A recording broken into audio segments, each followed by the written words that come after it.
Good morning. It's Preacher Bill making the difference foundation, the exception to the rule. Plenty of explanation live, but no excuses. So today I was debating on which topic I wanted to talk about. I thought about talking about praying for. There's two topics that's on my mind. One of them was to pray about putting a hedge around you sometimes when you can't fight off some of the things that you shouldn't be doing. Right?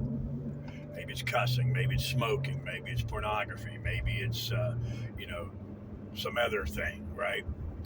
And then I thought about, well, I also wanted to talk about positivity and how do you be positive in a negative world, right? And so I guess I can do a split. I'll do both. The hedge thing we'll do first, and hopefully, normally I don't do it, but I had just two things on my mind.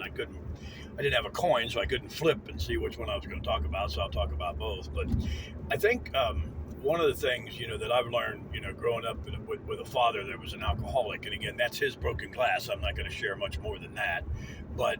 And he had plenty of explanation life and no excuses in his life. He was an orphan. He never had a father. He never had an example. But I remember when my kids were born, my kids never saw my father drunk, sloppy drunk. My kids never saw my father drink much at all, matter of fact. And I remember when I talked with him and he told me, he said, I pray every day.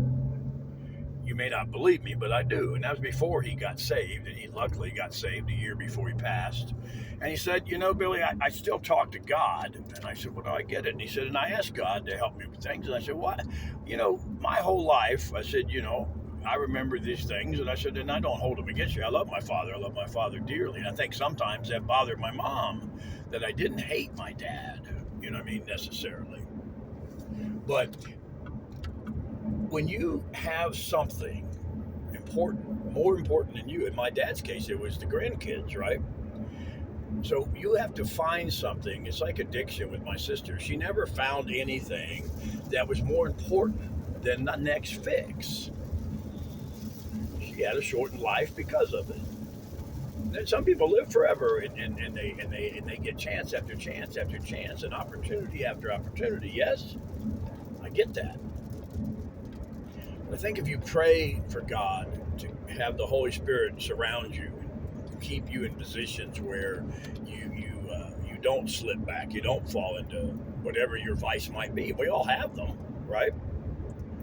And so, anyway, that's a little touch on praying for a hedge around you so God can help you and guide you. And now I'm going to go into a little bit about positivity.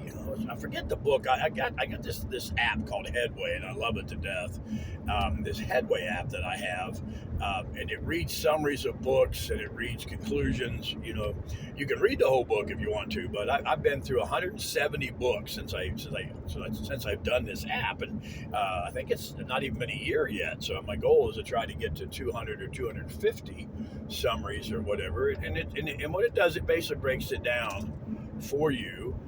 So you don't have to read it, right? It just gives you the stuff you need to know and to hear, and then it gives you a conclusion at the end and a summary as well. So anyway, one of the books I read today was about positivity, and I don't have the title on me.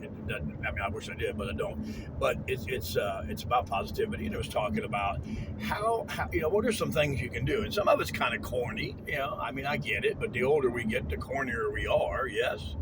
And I remember that one of the things it said in the book, it said that just take a almost like a timeout walk, right? You just walk around your house or walk around or take a walk in the park and just think of all the great things that God's done for you. One of which is you're up this morning. Some people didn't wake up this morning. My mama was one of them. My father was one of them. My sister, my aunt, my uncle. None of them thought they wouldn't be waking up today. They didn't. At least they didn't do it here. So when you get the opportunity to think about the great things that surround you and that are a part of your life, that helps put in the mind positivity. One of the things Zig Ziglar used to say was that, what goes in your mind, comes out your mouth sometimes. What goes in your mind dictates the kind of attitude you're going to have. You wake up to heavy metal music, I don't care if it's your favorite music or not. Probably not the best thing to wake up to. he always called it an opportunity clock, not an alarm clock. I think sometimes the way that we phrase our words can make things more positive. Yes? Y'all know the story about my wife, and she's a great dancer. I love her, sexy dancer. Oh my gosh. I love every minute of it. But when we first met, I'm a clown, I'm a goofball. And I said, you dance like Pee Wee Herman. She hasn't danced with me very much since then. Most of you women out there saying, I can't blame her. If I would have said you dance like Uma Thurman in Pulp Fiction, which is the exact same dance, I bet things would have been a little different. So if you want to be positive in this world, you want to be positive in your life, change your language. And I'm not talking about cussing necessarily, but that would be a plus. That's one of the things I pray for, and I know my wife does. But change the way you talk to people. Maybe it'll help you change the way you listen. This is Preacher Bill, Making the Difference Foundation, the exception to the rule. Plenty of explanation in life, but no excuses.